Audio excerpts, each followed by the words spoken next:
decided to go with hand-drawn animation because we wanted to have a unique style, especially for Sam. Sometimes we would use video footage of ourselves acting a motion, movement, and use it as a reference for key poses and timing.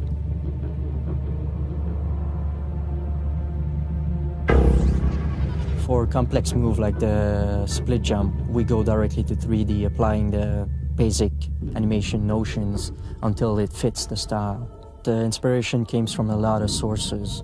For moves like rappelling, we use realistic SWAT tactics. We also wanted to have action moves in the game, so for rolling, split jump, force corporation, human shield, we turn to movies. Don't shoot, please! I need somebody to cover my patrol while I make a pit stop. Any walking, jogging, sneaking, or weight cycles need to be tweaked a lot because they're really critical to game. These are the animation that you see the most. Everything on the character is animated. We have 10 bones just for the face. We can make them blink, smile, get angry. It's that portion of the animation that can make the whole difference.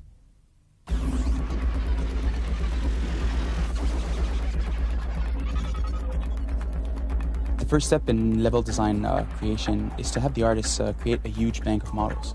We wanted to have as many objects as possible before even thinking of about how the maps would look. Then we created each maps based on what's written in the scenario. We wanted to have a very clear idea of the environment and what the gameplay would be before going on to the 3D stuff. Generally, the atmosphere we wanted to create in each map was danger. The objective of great level design isn't to make maps that would confuse a player like a maze. Instead, we wanted to make the player feel powerful. That means giving them a cool character to play with and the right weapon to use, but also giving them the right environment to be part of. Unlike other games, in Splinter Cell, we wanted the shadow to be a safe territory for the player and bright areas to be the dangerous territory. With smaller environments, we could make the gameplay much more intense, put the player much closer to the enemies, and it let Sam Fisher interact with the light and shadow much more effectively. The idea was to make a fully interactive environment, make it possible to shoot a computer, take a soda can, and to distract enemies. Who's that? But much more importantly, to shoot out lights. Shooting lights allow for a different gameplay experience depending on basically how you play. That was the ultimate goal, and well, we made it happen.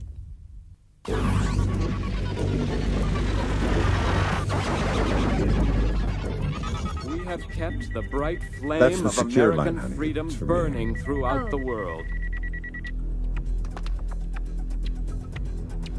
Hello, Lambert.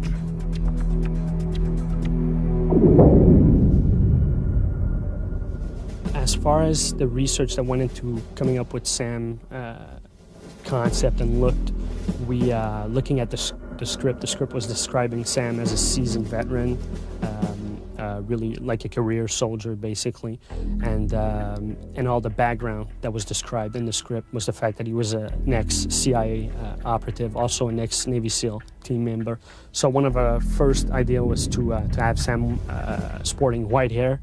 It looked okay, but the feedback we got from a lot of people was the fact that Sam looked too old at that point, not as much as a seasoned, but more as a retired soldier, which was exactly way off what we wanted in the first place. So we've decided to tone down the white hair and just kept it on the sides and do the more black hair type of look, which also was associated with the stealth part of the character.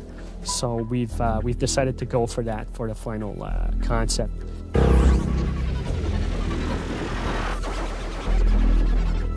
Almost the same thing Sam uses, but a more advanced prototype. I get what the ordinary people get. Sam's suit was based on a prototype that's being tested right now by the Navy SEALs, which is a wetsuit that you can wear in and out of water, and is a suit that adapts itself to temperature changes.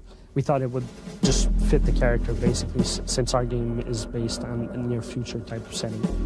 If you look at Sam's vest and all his pouches and equipment, it's all stuff that's lightweight, compact, Since Sam is a solo operative, we've decided to keep those elements in there, give him as much cargo space as possible, but at the same time without all that cargo being too cumbersome for the player. So this is something we've kept throughout the design.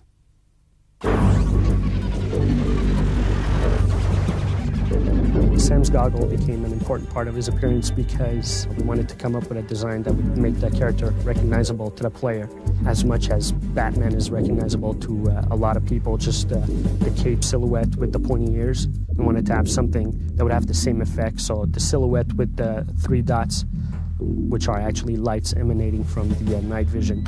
I think just that fact alone makes Sam recognizable to a lot of people, and since our game is based on light and stealth, you see that repeatedly in the game. You just see Sam coming out of the shadows with the 3 dots. So this is why the goggles are such an important part of his suit.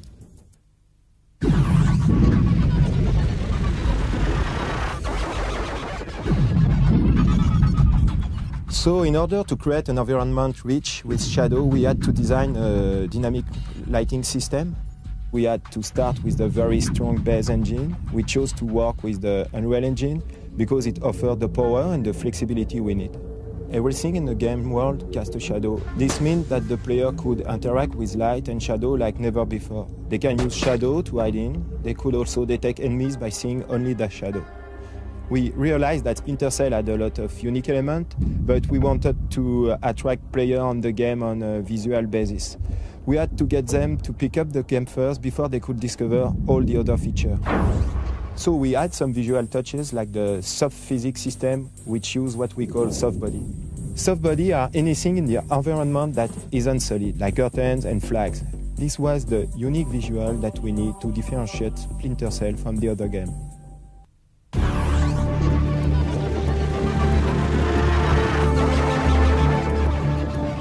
Develop under Tom Clancy franchise, it means that you need to validate and to justify everything. It takes place in a very near future, so you need to use a political environment that is believable, that is linked to the actual situation. You need to use gadgets that are already existing, that are already used by special forces, or a gadget that is currently in research that is believable to exist in the very near future. We really want the player to feel that, oh my god, this could happen for real, like tomorrow. The NSA created this solo operative that can react quickly. It can be, of course, a little more stealth than classical counter-terrorist squads. When Sam Fisher is on the field, he receives order from US government. And he doesn't care about international treaties or any political agreement. He do what he needs to do. It could be good things, it could be very bad things, and he has to do it secretly without leaving a trace. He can play safe by shooting most of the light and make a safe path through the level. He can also decide to shoot a little more on the enemy, or he can also decide to use the environment to create distractions and sneak behind the guards. If he fails and is detected, US government will instantly deny his involvement in this mission. It's all about mixing those features together that would provide either interesting gameplays or interesting graphic results.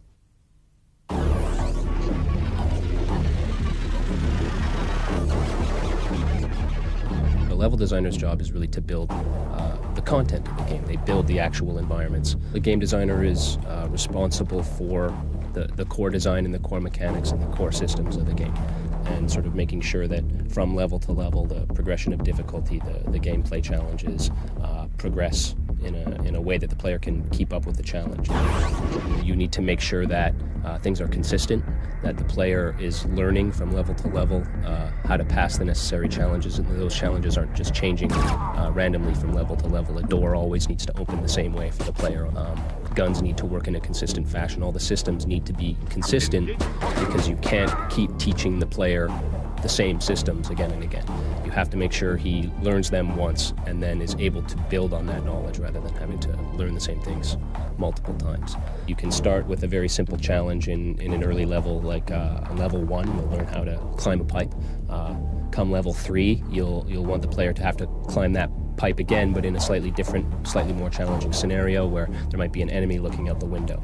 And then in level 5 or level 7, you're going to have the player climbing a pipe with an enemy looking out the window with a moving dynamic light searching the area of the pipe. Once the player has learned a set of skills in one part of one map or over the course of a few maps, you want to then encourage the player to face all of these challenges simultaneously or in close proximity to each other.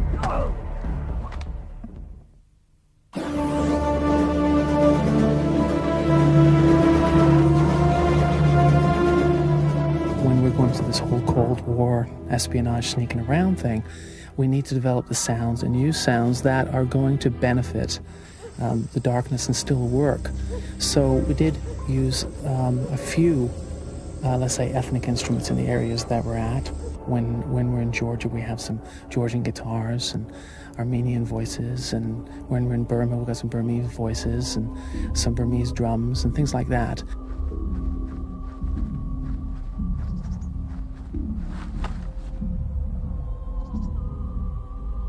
The actual technical side of writing music for video games is a whole different breed than any other field of music. And I think it really, the constraints are larger. I mean, smaller constraints, they tie you in a little better, but it forces you to be more creative. Show yourself! So what we did was we brought in a whole bunch of different styles together, from classical to electronica to ambient to world, and to try to find a happy balance between all three of them to come up with the sound. We still have the little sense of orchestral in there, which brings the emotion out in the combats.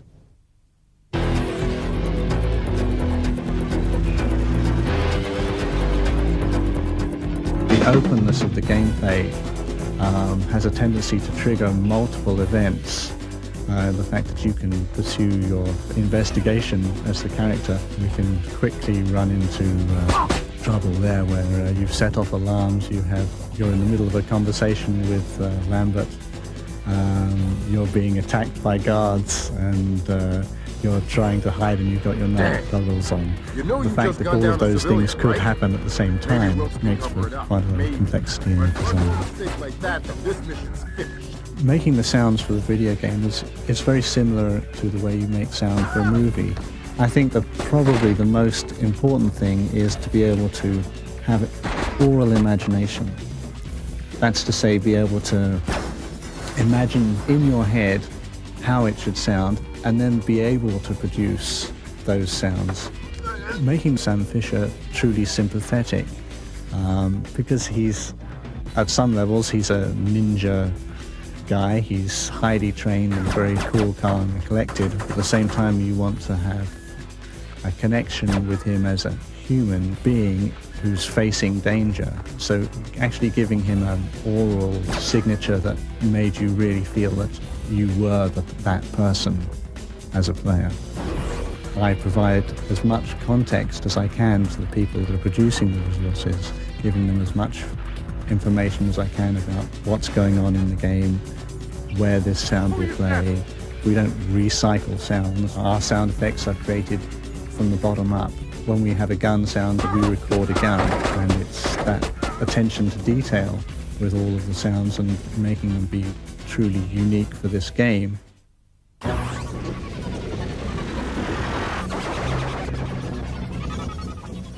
So Sam, what was your role in the development of Splinter Cell?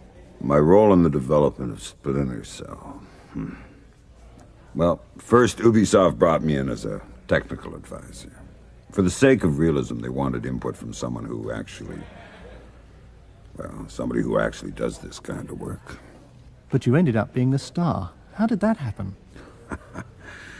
They'd always wanted someone a little older, more professional, more experienced, you know. Not some young goofball that you see in your typical shooter. I think Martin Kaya was the one who decided to actually make me the character, instead of somebody who was based on me. And how did you find working with the rest of the team? I've had the good fortune in my life to work with a lot of really talented and professional people.